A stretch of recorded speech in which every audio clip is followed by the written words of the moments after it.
So what do you think about this whole situation on the planet on the moment with the, George Floyd being killed by the police, people coming out to protest, all different nationalities and races, seeming to be at peace against the establishment? What do you think about all of that? Is that as straightforward as it is?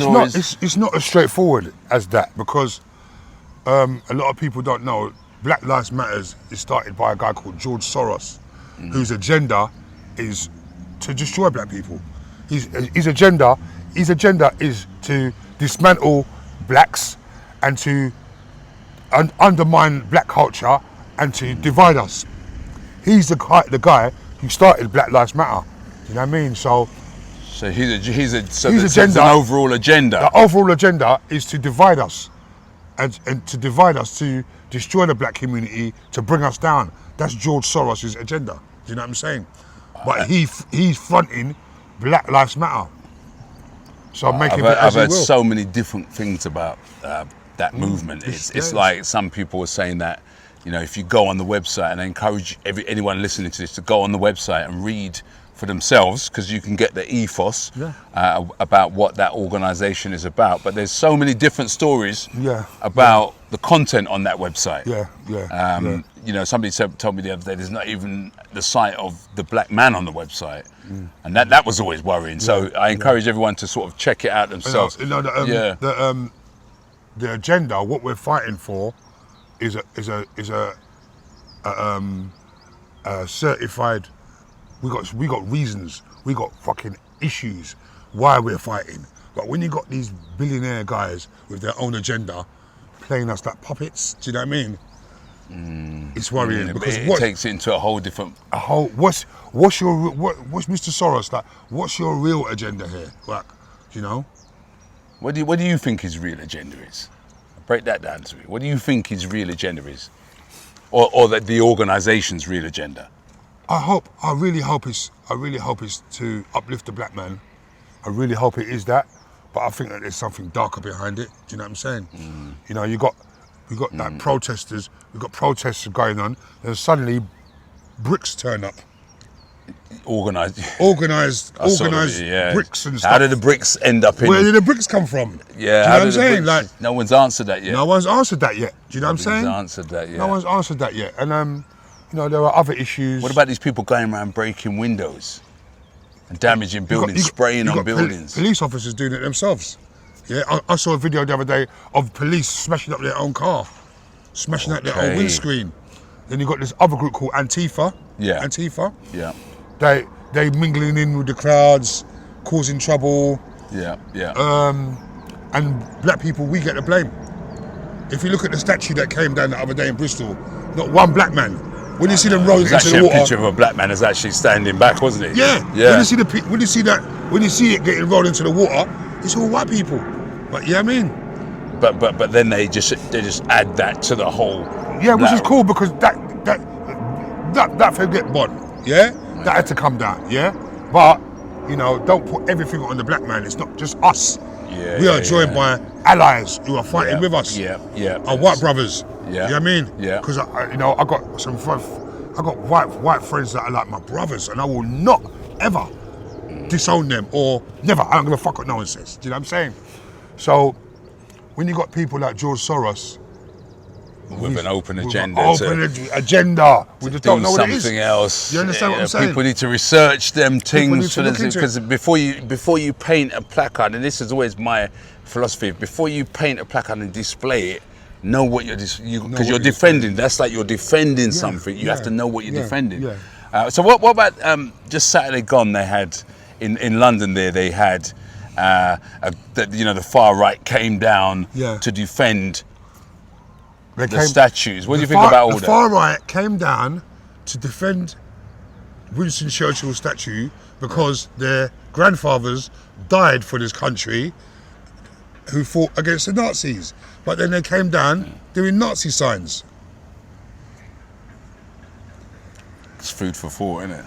They came down doing Nazi signs, complaining that my granddad died for this country, we fought against the Nazis, and they want to defend the statue, and they're doing Nazi signs. That's interesting. That's interesting. So that's what I make of that. It's like so, I was so proud of this guy Patrick Hutchinson. Yes. You know what I mean? Yeah, yeah. Like, Big shout out to him. Big shout to Patrick Hutchinson. Empathy, class, dignified. Did what was right. Did what was right. You know what I mean? He saved a man who came to harm him. That man's intention was to come and harm him, and he saved his life. He saved his life. You know? You wasn't there, was you? No, so I was recording with Terry Walker. I swear I see a picture of you down there. No. I was recording with Terry Walker and Natalie from Floetry, recording for my album. Yeah. So the future of race relations in this country. It's down to the young people. The young people, black, white, whatever. It's down to you, because the young generation, they're not having it. The young generation are rising up against tyranny, against oppression, and against racism. And they like you said, they just do not tolerate. They're not tolerating it. They're not having any it. bullshit. They don't tolerate bullshit. They don't need us running out on the road. We're big men. I'm an old granddad now. Yeah. They will go out there. They are not having it. The white boys ain't having it. The white girls ain't having it. The black, and they're all united. This is what I love. And this is what the powers to be are afraid of. They don't want to see us. They don't want to. They want unity. To create. They don't want to see that unity. They want to create division. Yeah. Between us, and these young kids out here are not having it. Black, white, they're all united together, fighting against this thing called racism. Yeah. Remember, it's not a white versus black. It's everyone against the racist. That's the bottom line of it. Wow. That's where we're at. So since the riots and the protests, has a lot changed around here?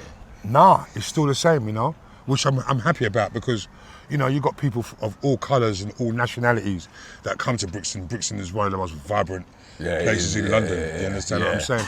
And I'm proud of that. But on the other side, I've been living around here all my life. Do you know what I mean? And you got white people that will look at me like, oh, what are you doing around there? Because it's all posh now. But I have to look at them like, listen, I burnt this motherfucker down twice.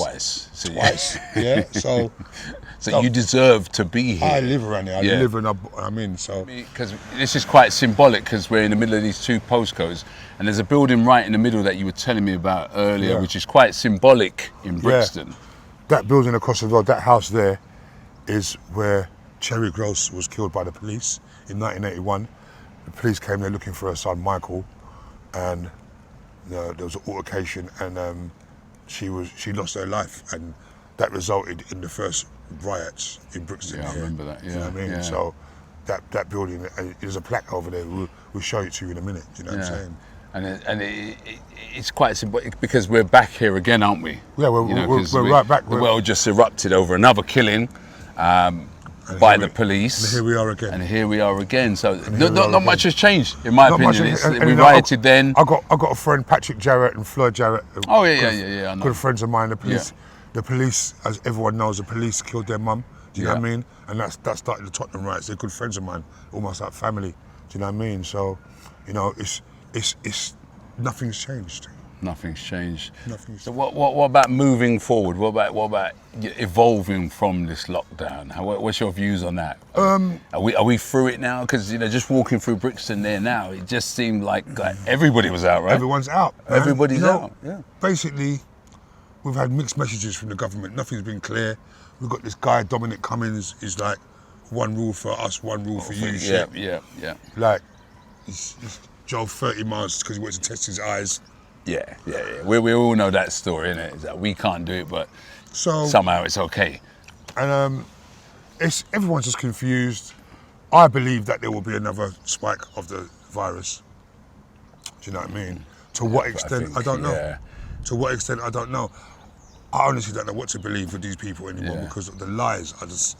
There's just so many lies. Because it changes so much. It just changes, Just even coming here today, the whole thing about wearing that face mask, or you could be fined £1,000, and yet I always thought that where's the gloves?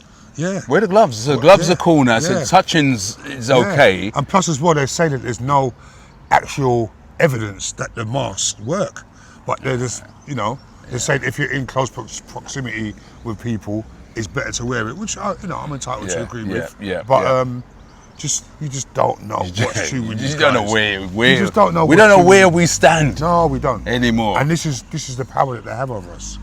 Yeah. And this is the agenda. Do you know what I'm saying? Yeah. Wow. What have you been up to in this lockdown?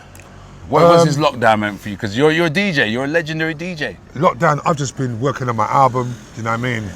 I've been working on my album. I also run a clothing company that I've been doing T-shirts and stuff.